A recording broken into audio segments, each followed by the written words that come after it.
Exorcism ये तब किया जाता है जब किसी इंसान के शरीर में शैतान प्रवेश कर जाता है। कोई बुरी आत्मा किसी इंसान के शरीर में रहने लगती है और धीरे धीरे करके वो आत्मा उसी इंसान को अंदर से खाने लगती है। एग्जॉर्सिज्म बहुत दर्दनाक होता है, इसे हर कोई नहीं सह सकता। लेकिन इस दुनिया में एक लड़की ऐसी थी जिसके शरीर के ऊपर 67 बार एग्जॉर्सिज्म किया गया, और वो भी उसकी मर्जी से, क्योंकि उस लड़की का ऐसा कहना था कि उसके शरीर में 6 आत्माएं हैं। जब ये सब हो रहा था तब उस लड़की की उम्र केवल 23 साल थी। वो बुरी आत्माओं के चंगुल में इस तरह से फंसी हुई थी कि वो आत्माएं उस लड़की को कुछ खाने भी नहीं देती थी। उसका वजन केवल 30 किलो रह गया था। ये जो आप तस्वीर देख रहे हैं, इन तस्वीरों में महज कुछ सालों का ही अंतर है। सोचिए उस लड़की के साथ क्या हुआ होगा, वो किस दर्द से और किस खौफ के मंजर से गुजरी होगी। इस वीडियो को शुरू करने से पहले बता दूं कि इसे रात में अकेले में बिल्कुल मत देखना, और छोटे बच्चे इस वीडियो को बिल्कुल भी मत देखना, क्योंकि जो इस वीडियो को पूरा देख लेगा उसको पता चलेगा कि असली डर क्या होता है। इस लड़की का नाम था एनीलिसे मिशेल, जिसका जन्म हुआ था 21 सितंबर 1952 में। इसके घर में जितने भी सदस्य थे सभी लोग बहुत ज्यादा धार्मिक थे। वो भगवान पर भी विश्वास रखते थे और भूतों पर भी। 16 साल की उम्र तक एनालिसे के जीवन में सब कुछ ठीक चलता रहा। स्कूल के बाद उसने कॉलेज जाना शुरू किया, लेकिन साल 1968 में एक दिन एनालिस के साथ कुछ अजीब घटना हुई। वो अजीब हरकतें करने लगी, चीजों को अचानक घूरने लगी, वो कभी भी बेहोश हो जाती थी। उसके बर्ताव में इतना ज्यादा चेंजेस आ गए थे कि उसके घर वाले और उसके दोस्त बहुत ज्यादा परेशान हो गए थे।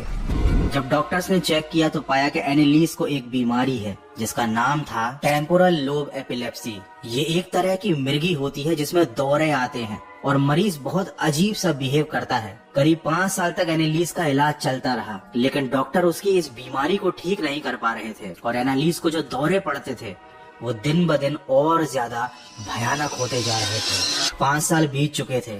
एक रात जब एनालिस सोई थी तब उसे अचानक महसूस हुआ कि कोई उसके सीने पर बैठा हुआ है। उसके घर वाले डर गए, तुरंत डॉक्टर को बुलाया गया, लेकिन डॉक्टर को लगा कि शायद ये कोई नॉर्मल सा दौरा है, और इसीलिए एनालिस को इंजेक्शन देकर सुला दिया। एनालिस का इलाज चल रहा था, उसको लगातार दवाइयाँ दी जा रही थी। वो हमेशा घर के अंदर बंद रहती थी, अजीब सा बिहेव करती थी। अब वो एक नॉर्मल लड़की नहीं रह गई थी, उसकी लाइफ पूरी तरह से खराब होती जा रही थी। वो हमेशा अपनी माँ को बताने की कोशिश करती थी कि वो जब भी बिस्तर पर लेटती है उसे बिस्तर के अंदर से अजीब आवाजें आती हैं। लेकिन एक दिन कुछ ऐसी घटना हुई जिसने एनालिस की और उसके घर वालों की जिंदगी हमेशा के लिए बदल दी। एक दिन एनालिस अकेली अपने कमरे में बैठी हुई थी और वो वर्जिन मैरी की मूर्ति को घूर रही थी। उसकी माँ ने पीछे से ये सब होते हुए देखा। तभी अचानक एनालिस पलटी और उसने अपनी माँ को घूरना शुरू कर दिया। उसकी माँ ने देखा कि एनालिस की आंखें पूरी तरह से काली हो चुकी हैं, बिल्कुल एक डीमन की तरह।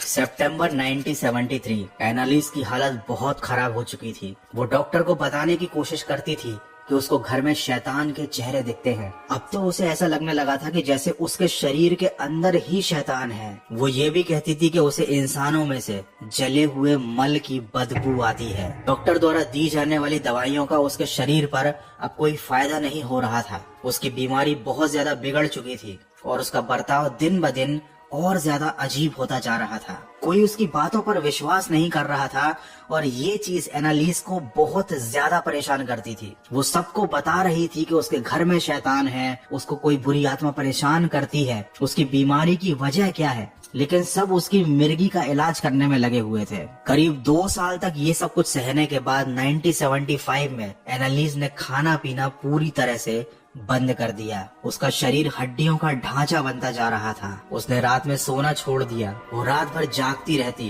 कोई भी कीड़ा, मक्खी या मकड़ी दिखती तो वो उसको पकड़कर खा लेती। उसका बर्ताव बिल्कुल एक शैतान जैसा हो गया था। उसने चर्च जाना बंद कर दिया। ईसा मसीह की कोई तस्वीर, क्रॉस या फिर धर्म से जुड़ी कोई भी चीज उसके घर में दिखती तो वो उसे तोड़ देती। एनालिस का कहना था कि जब वो चर्च में जाती है तो चर्च की जमीन से उसके पैर जलते हैं। ये सब कुछ यूं ही चलता गया। एनालिस का वजन कम होता गया, उसकी हालत दिन ब दिन बिगड़ती गई। एनालिस के घर वाले समझ चुके थे कि उसे कोई बीमारी नहीं है, वो शैतान के कब्जे में है, और उनकी बच्ची को बचाने का एक ही तरीका है, चर्च। सबसे पहले उन्होंने एस्ट्रो ओड नाम के एक शख्स को घर पर बुलाया।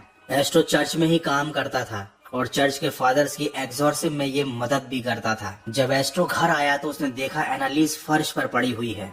एस्ट्रो को देखते ही एनालीज ने फर्श पर पेशाब कर दिया उसी के सामने, और उसके बाद लिटरली अब बिलीव नहीं करोगे, उसने एस्ट्रो के सामने अपने ही पेशाब को पीना शुरू कर दिया। ये देखकर एस्ट्रो समझ गया कि वाकई में कुछ तो गड़बड़ है।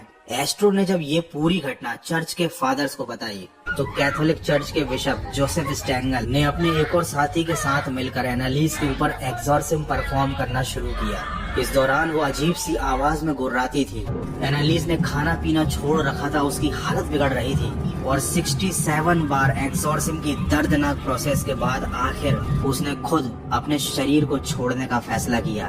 उसका कहना था कि वो इन सारी चीजों से अब थक चुकी है, वो अब शैतान से और ज्यादा नहीं लड़ सकती। और 23 साल की उम्र में एक दिन उसकी मौत हो गई। लेकिन ये सारा तमाशा यहीं पर नहीं रुका। एक दिन एनालीज की मौत के बाद उसके घर पर एक नन आई, जिन्होंने बताया कि सपने में उन्हें एनालीज दिखी है और उसकी बॉडी कब्र के अंदर सही सलामत है। ये सुनने के बाद एनालीज की माँ बहुत ज्यादा परेशान हो गई। उन्होंने तुरंत एनालीज की कब्र को खुदवाया, लेकिन नन की बात गलत साबित हुई। एनालीज की लाश नॉर्मल इंसानों की तरह सड़ चुकी थी। देखो, ये हमारी विल पावर, हमारा माइंड है जो हमारे शरीर को सारे सिग्नल्स भेजता है। किसी इंसान के हाथ पैर बांधकर, उसकी आंखों पर पट्टी बांधकर उसे अगर एक नॉर्मल सुई चुभो दी जाए, ये बोलकर कि ये सुई जहरीली है, तो बिना जहर के भी उस इंसान की मौत हो जाती है। और ये चीज साइंटिफिकली प्रूव्ड है। आप अपने दिमाग में जो बातें डालेंगे, आपका शरीर वैसे ही रिएक्ट करेगा। और मुझे ऐसा लगता है कि एनालीज की जो पेरेंटिंग हुई थी बचपन से, वो बहुत ही कट्टर कैथोलिक परिवार में हुई थी, जिसकी वजह से उसको गॉड पर, डीमंस पर, इन शैतानी शक्तियों पर और वो 6 आत्माएं जिनका नाम ले रही थी, उनकी कहानियों पर पूरा विश्वास था। एनालीज को लगता था कि वाकई में कुछ शैतान आए हैं उसको नरक में ले जाने के लिए। मे बी ये चीज सच भी हो सकती है, क्योंकि जो सहता है वही समझता है। लेकिन ये भी तो एक पॉसिबिलिटी है कि एनालीज को कोई मेंटल प्रॉब्लम थी। जिस मेंटल प्रॉब्लम से वो गुजर रही थी, उस दौरान उसको इन भूत प्रेत और एग्जॉर्सिज्म जैसी चीजों के साथ उलझा दिया गया। वो खुद भी सिचुएशन को नहीं समझ पाई और उसके पेरेंट्स ने मेडिकल हेल्प तो ली ही नहीं। अगर उसे प्रॉपर ऑब्जर्वेशन में रखा जाता, ठीक से खाना दिया जाता, तो शायद एनालीज बच सकती थी।